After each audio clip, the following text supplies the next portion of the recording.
नमस्ते। आज हम लेकर के आए हैं यह बहुत ही महत्वपूर्ण प्राणायाम, जिसे लोग प्राणायाम कहते हैं, परंतु वह वास्तव में एक क्रिया है जो योग में 6 क्रियाओं का वर्णन है। उनमें से एक यह क्रिया है, तो वह हम आज आपको विस्तार से बताने वाले हैं और आप इसे विधि पूर्वक समझें और लाभ लें। यह हमारे शरीर के लिए बहुत ही गुणकारी और लाभकारी यह क्रिया है। आप इसके लिए किसी भी आसन में बैठ जाएं, ध्यानात्मक आसन बैठें। यह अर्ध पद्मासन है, यह शुकासन है और यह पद्मासन है। इस क्रिया को करने के लिए सबसे महत्वपूर्ण यह है कि आप पद्मासन में बैठें तो अति उत्तम होगा, आपको लाभ मिलेंगे। क्योंकि जब हम पद्मासन में बैठते हैं तो हमारा जो बेस है तो वह क्या होता है, स्ट्रांग हो जाता है, हम हिलते डुलते नहीं हैं। जैसे कि हम घर मकान बनाते हैं तो नींव जब अच्छी मजबूत देते हैं तो हमारा घर अच्छा मजबूत बनता है, उसी प्रकार से यह पद्मासन है, जिसे हम लोटस पोज भी बोल देते हैं। तो आपको इसमें बैठना है और ध्यान रखें आपकी कमर गर्दन सिर सीधा रहे और फिर आँखों को आपको बंद रखना है और हाथों को इस प्रकार से ज्ञान मुद्रा में, या तो आप ऐसे नी को लॉक कर लें। इस प्रकार से आपको बैठना है। इसकी सावधानियां और लाभ के बारे में हम बाद में चर्चा करेंगे। यदि आप यह प्राणायाम करते हैं तो आप अपने टमी के फैट को बर्न कर दें। किसे करना है किसे नहीं करना है यह वीडियो के अंत में हम बताएंगे। ध्यान रखें, इस कपालभाति जो यह क्रिया है इसको कम से कम 5 मिनट करना है। 5 से 10 मिनट आप कीजिए और आपकी शरीर की क्षमता के अनुसार आप इसका अभ्यास करें, जिससे आपका नर्वस सिस्टम, आपका डाइजेशन सिस्टम यह स्ट्रांग होगा। तो आप इस प्रकार से, या तो आप ज्ञान मुद्रा, इसे हम ज्ञान मुद्रा बोलते हैं, इसमें बैठ जाएं, या आप ऐसे नी को लॉक कर लें।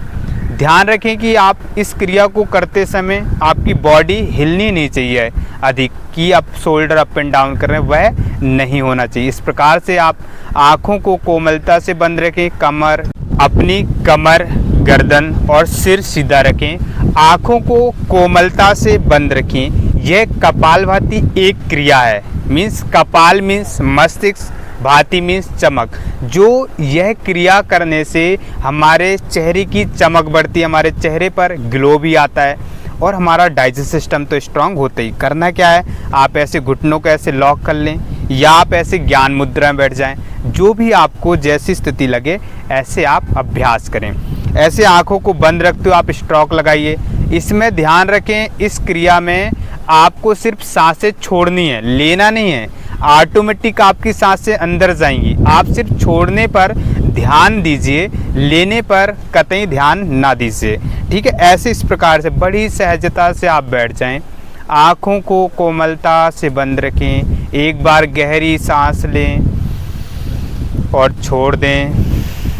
अब सांसों को झटके से बाहर छोड़ने से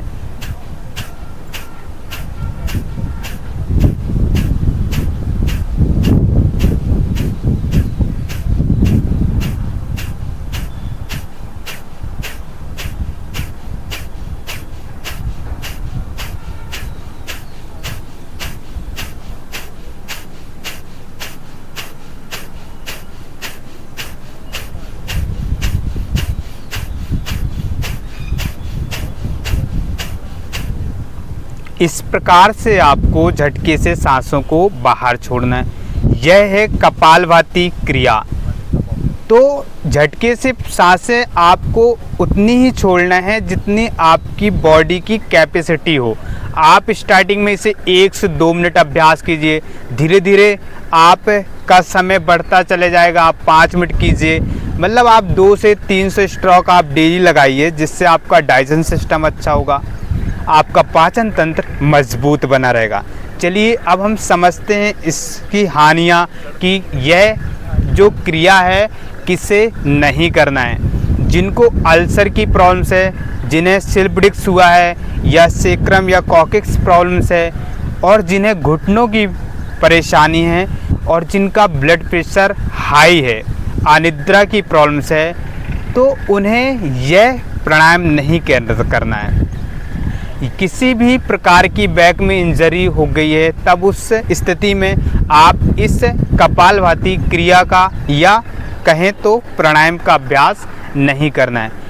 और इसके लाभ क्या हैं? इसके बहुत सारे लाभ हैं। जैसे कि हम यहाँ से देखें, हमारा जो पेट के उदर संबंधित जो हमें रोग हो जाते हैं, हमारा डाइजेशन सिस्टम जो वीक हो जाता है, और जो हमें जैसे एसिडिटी बनती, अधिक एसिडिटी है तब उसमें आप अभ्यास न करें। यदि स्टार्टिंग है तो आप उसमें अभ्यास कर सकते हैं, उसमें करें। जिन्हें लो ब्लड प्रेशर की शिकायत है तो वह भी इस क्रिया का अभ्यास करें और लाभ लें, है ना। तो इस प्रकार से इसके लाभ हैं और आपके नर्वस सिस्टम को यह स्ट्रांग बनाता है।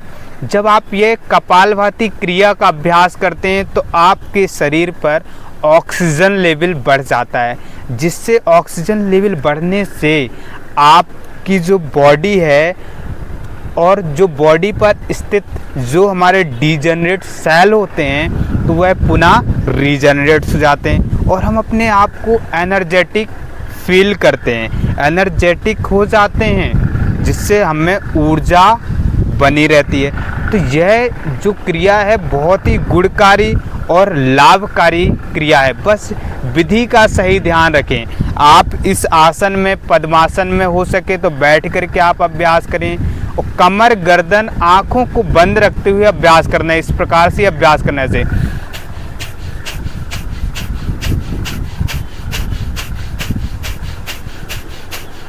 ऐसे अभ्यास करना है, ऐसे नहीं करना। ये अभ्यास नहीं करना है, बिल्कुल गलत अभ्यास है जो लोग ऐसे अभ्यास करते हैं। ये शोल्डर ऊपर अप एंड डाउन और नहीं, आप स्थिरता बनाएं। स्थिर सुखमासनम, स्थिर सुखमासनम में अभ्यास कीजिए।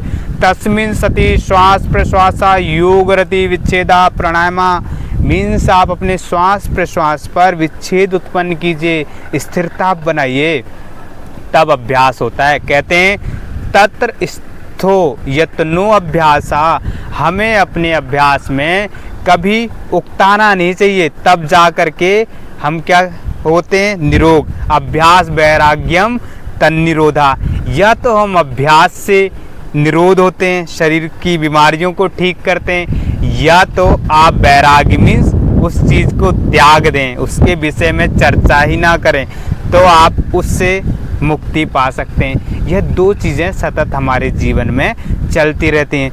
आप सही विधि के साथ अभ्यास कीजिए और लाभ लीजिए, शरीर को स्वस्थ बनाइए। शरीर हमारा सर्वोपरि धन है, इसके लिए आप समय निकालिए, समय दीजिए और अपने शरीर को स्वस्थ रखिए। यदि हमारी वीडियो आपको अच्छी लगती है तो आप इसे लाइक कीजिए, सब्सक्राइब कीजिए, अधिक से अधिक लोगों में शेयर कीजिए, जिससे आप अपने शरीर को तो स्वस्थ रखें, दूसरों को भी स्वस्थ रख सकें। आज के लिए इतना ही, कल फिर मिलेंगे दूसरी वीडियो के साथ। धन्यवाद।